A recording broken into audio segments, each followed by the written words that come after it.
तो चलिए, hello student, कैसे हैं आप सब? आशा करता हूँ अच्छे होंगे, स्वस्थ होंगे और आप सभी की प्रैक्टिस बहुत अच्छी चल रही होगी और आप अपने सारे शब्द चिन्ह, सावरित, सर्वनाम और ता आंकड़े का प्रयोग जो हमने कल पढ़ा, उसकी प्रैक्टिस कर ली होगी। ता आंकड़े का प्रयोग किस प्रकार किया जाता है सरल रेखा व्यंजन में और वक्र रेखा व्यंजन में। इसकी प्रैक्टिस करने के बाद आज हम ता आंकड़े का प्रयोग वक्र रेखा या सरल रेखा व्यंजनों में लगाते समय मात्रा का प्रयोग किस प्रकार किया जाता है, अगर ता आंकड़े में मात्रा आए तो उसके बारे में पढ़ेंगे। तो ता आंकड़ा पढ़ने के पहले मैं आपको सर्वनाम के जो डिक्टेशन है उसको दे रहा हूँ, इसकी आप पहले प्रैक्टिस कीजिए, फिर ता आंकड़े में जाइए। ठीक है, चलिए शुरू करते हैं।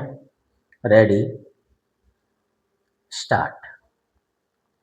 उसने उसको 1 पैसा दिया, बहुत बड़ी बात, और बाद में बुरी बात, दोनों बुरी है। अब तुम कब आओगे?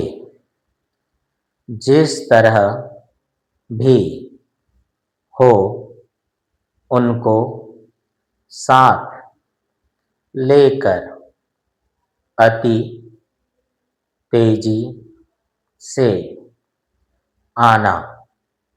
वह यहाँ वहाँ जहाँ कहीं भी हो सका गया, पर मार खाने के सिवा और कुछ नहीं पाया। ईश्वर स्वतः कुछ नहीं करता, लेकिन वह हमारे, तुम्हारे या उनके द्वारा सारा काम कराता है।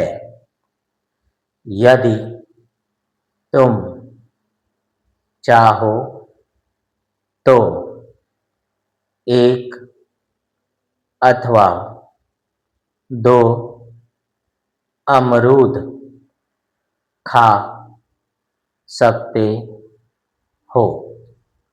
पैरा, वे बाजार गए थे, वहाँ से भांति भांति और तौर तौर के खिलौने इत्यादि अत्यंत सस्ते दाम पर लाए। क्या अब आशा की जाए कि लड़के खुश हों? सामने जो लाला साहब लंबी छड़ी लिए खड़े हैं, उनके द्वारा कई ऐसे काम हुए हैं जिनको आज छोटे बड़े सब मानते हैं।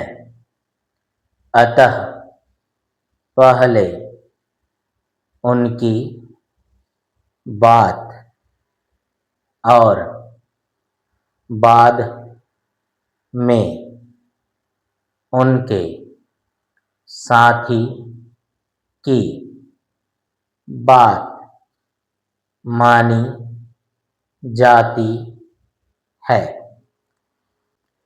तो चलिए अब हम अपनी अगली परिभाषा लिखते हैं। संज्ञा के साथ यह आंकड़ा व्यंजन की सरल और वक्र दोनों रेखाओं में केवल त का अर्थ देता है। यदि कोई स्वर त के पश्चात आता है तो त का आंकड़ा नहीं बनाया जाता है, बल्कि पूरी रेखा लिखी जाती है। ठीक है, तो चलिए हमने क्या परिभाषा लिखा कि संज्ञा के साथ यह आंकड़ा व्यंजन की सरल और वक्र दोनों रेखाओं में केवल त का अर्थ देता है। किस दशा में? यदि कोई स्वर त के पश्चात आता है तो त का आंकड़ा नहीं बनाया जाता, बल्कि पूरी रेखा लिखी जाती है। ठीक है, अगर त अंत में आए, है ना, और वह अकेला हो तो आंकड़े का प्रयोग करेंगे, लेकिन अगर त अंत में आए और उसमें स्वर या मात्रा लगी हो तो आंकड़े का प्रयोग नहीं किया जाता, पूरी रेखा बनाई जाती है। किसका? त का। कैसे? देखिए यहां पर देखो, जैसे आपके बोला यहां पर पात, ठीक है, ये क्या है? पात। तो अब ये बनेगा कैसे? देखिए त में कोई मात्रा या स्वर है क्या? नहीं है, तो ये कैसे बनेगा? प और त का आंकड़ा लगाएंगे, ठीक है, और इसमें क्या लगाएंगे? आ का स्वर, है ना, मात्रा। अभी ये आ का क्या लग गया? मात्रा, है ना, पात, है ना। जैसे आपको यहां पर बोला बेत, ठीक, तो ये क्या बन जाएगा? एक ही मात्रा क्या बन जाएगा? बेत, है ना। जैसे यहां पर गोत, तो ये क्या बन जाएगा? ग और ता का आंकड़ा और ये ओ की मात्रा। अभी देखो इन तीनों में क्या देखते हैं हम कि इन तीनों में मात्रा या स्वर नहीं है ता में, लेकिन जैसे ही आपको पता, अब देखो ता में क्या लग गया? स्वर या मात्रा। जो वही मात्रा लगेगा तो इसे आंकड़े के रूप में नहीं बनाना है, बल्कि पूरी रेखा के रूप में बनाना है। ठीक है, और ये क्या बन जाएगा? पता। ठीक, बोता, तो ये ब और ता, अब इसमें क्या लग गया? ओ की मात्रा और ता में आ की मात्रा है, इसलिए वो क्या बन जाएगा? पूरा व्यंजन बनेगा ता का, ना कि आंकड़ा लगेगा। गोता, ठीक है, तो देखो ये क्या फिर क, ग और ता, ग में ओ की मात्रा गो और ता में आ की मात्रा ता। ठीक है, तो क्या बन गया? गोता। ठीक, जैसे आपके पास यहां पर आ जाता है मात, जैसे ये मात, आ की मात्रा हो गई मात, है ना। अब जैसे यहां पर पोत, तो क्या बन जाएगा? ये आंकड़ा, ओ की मात्रा पोत, लेकिन जैसे ही इसमें क्या लग गया? माता, तो ये क्या बन जाएगा? पूरी रेखा माता, और ये क्या बन जाएगा? पोता। ठीक, तो इस प्रकार से ये बनेगा, है ना। तो समझ आया कि अगर ता अंत में हो और उसमें क्या लगी हो? मात्रा लगी हो, तो उसे पूरा व्यंजन बनाया जाता है ता का। ठीक है, तो चलिए अगली परिभाषा लिखते हैं। यह ता का आंकड़ा व्यंजन की सरल रेखाओं में लगातार बीच में भी आता है, और इस तरह मिलाया जाता है, लेकिन जहां ता का आंकड़ा ठीक से ना मिल सके, वहां पूरा संकेत लिखा जाता है। ठीक है, तो देखिए अभी तक ये ता आंकड़ा कहाँ है, अंत में आया। ता का आंकड़ा या पूरा ता अंत में आया। अगर यह ता का आंकड़ा बीच में आ जाए, ठीक है, तो किस प्रकार, जैसे प त प, ठीक, तो ये कैसे बनेगा, देखो प त प त, तो प त, उसके बाद और एक व्यंजन क्या है, प, पतप, है ना। जैसे आपको बोला यहां पर पतक, तो प त का आंकड़ा और क्या बना, क, पतक। जैसे क क त, तो ये एक का, दो का और ये ता का क्या लगा, आंकड़ा। तो देखो ता अंत में है, ठीक है, लेकिन इसमें क्या है, मात्रा है क्या, नहीं, इसलिए क्या लगेगा, आंकड़े के रूप में लगेगा, कतक। पर जहां पर बनाने में क्या हो, हमें असुविधा हो, वहां पर आंकड़े का प्रयोग नहीं किया जाता, बल्कि पूरी रेखा लिखी जाती है। जैसे रतः, तो र के बाद में ह बनेगा क्या, नहीं बन पाएगा, इसलिए ऐसी दशा में पूरे व्यंजन का प्रयोग किया जाता है। तो ये क्या बन जाएगा, रतः। ठीक है, तो चलिए ठीक है, अगली परिभाषा लिखते हैं। जब त बीच में आता है तो यह केवल त का ही उच्चारण देता है, ता, ते, ती का नहीं। यदि त के पश्चात कोई स्वर आता है तो वह अगले व्यंजन के पहले नियमानुसार लगाकर प्रकट किया जाता है। ठीक है, तो चलिए इसको परिभाषित करते हैं। तो ये परिभाषा क्या कहती है कि कभी कभी त बीच में भी आ जाता है।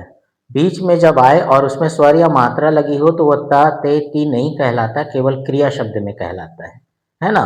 अगर बीच में आए और उसमें स्वर या मात्रा आए तो जो उसकी मात्रा है वो कहाँ लगती है, अगले व्यंजन के पहले, प्रथम, द्वितीय और तृतीय स्थान पर। ठीक है, तो जैसे आपके पास यहाँ पर आ जाता है जतन, तो देखिए इसमें जतन हमने लिखा, इसमें मात्रा लगी है क्या, नहीं लगी, तो ये आसानी से बन जाएगा, ज ता का आंकड़ा और क्या बना, न, जतन। बीच में है लेकिन इसमें मात्रा नहीं है, ध्यान रखिएगा। लेकिन जैसे ही आपको बोलता है यहाँ पर जताना, तो देखो ता में क्या लग गया, स्वर या मात्रा लग गई, मात्रा लग गई, तो हम इसे क्या करेंगे, ज त का आंकड़ा और ना, बनेगा ऐसे ही, पर है ना, आंकड़ा का प्रयोग किया है ना, तो यहाँ पर त की मात्रा वो कहाँ चल जाएगी, अगले व्यंजन, अगले व्यंजन के पहले पक्ष में, प्रथम, द्वितीय और तृतीय स्थान। तो ये त की मात्रा कौन से स्थान की, प्रथम, ज, तो ये त का मात्रा हो गया, और ना में क्या लगा, आ की मात्रा, क्या हो गया ये, जताना। ठीक है, जैसे आपको यहाँ पर बोला जीतना, अब देखिए त में फिर कोई मात्रा नहीं लगा, तो ये क्या बन सकता है, जीतना। ठीक है, अब ये ई की मात्रा यहाँ लग गई, ठीक है, और उसके बाद त हो गया, फिर ना में क्या लगा, आ की मात्रा। हम इसे ई की मात्रा यहाँ इसलिए लगा रहे हैं क्योंकि हमें कोई असुविधा नहीं हो रही है, ना बिंदी मात्रा लगाने में, ना पढ़ने में। ठीक है, तो जैसे आपको यहाँ पर बोलता है पतला, ठीक, पतला में क्या करेंगे, देखो प, अब ता, अब ये ऊपर से नीचे ला, है ना, तो ये क्या बन जाएगा, पतला। इसको बनाने में थोड़ा सा आपको ऐसा थोड़ा सा इसको फैलाना पड़ेगा, तब ये ल आसानी से ऐसा बन पाएगा, तो ये हो जाएगा पतला, है ना। जैसे आपको यहाँ पर कहते हैं पुतला, तो प इसको थोड़ा फैला के बनाएंगे ताकि हम ला बना सके, और ये ऊ की मात्रा और ला में आ की मात्रा, पुतला। समझ आ रहा है। जैसे आपको यहाँ पर कहते हैं क्या, वेतन, तो देखिए वेतन क्या हो जाएगा, व, अब ता का आंकड़ा कहाँ लगता है? ऊपर लगेगा, है ना? तो ये ऊपर लगने के बाद बना पाएंगे क्या? नहीं। तो हम इसको क्या करेंगे? पूरा पूरा बनाएंगे और ये ना, तो ये क्या बन जाएगा? वेतन। पूरा ता का प्रयोग करेंगे तो क्या बन जाएगा? वेतन। ठीक है, तो ये देखिए, ये आपको समझ आया होगा। अगर ता में बीच में आए और उसमें मात्रा लगी हो तो अगले व्यंजन के पहले चल जाता है वो। ठीक, तो चलिए अगला लिखते हैं हम परिभाषा। बीच में यह त का आंकड़ा केवल सरल रेखा के अंत में लगाकर आता है, वक्र रेखा के अंत में लगाकर बीच में नहीं आता। ठीक है, तो ये जो त का आंकड़ा है ये केवल क्या करेंगे? सरल रेखा, देखो ज सरल रेखा है ना, और उसके बाद प सरल रेखा है, तो ये सरल रेखा में ता आंकड़ा बीच में प्रयोग कर सकते हैं, लेकिन वक्र रेखा व्यंजनों में ता का प्रयोग बीच में नहीं किया जाता। इसका ध्यान रखेंगे आप। ठीक है, जैसे आपको यहां पर कहता है,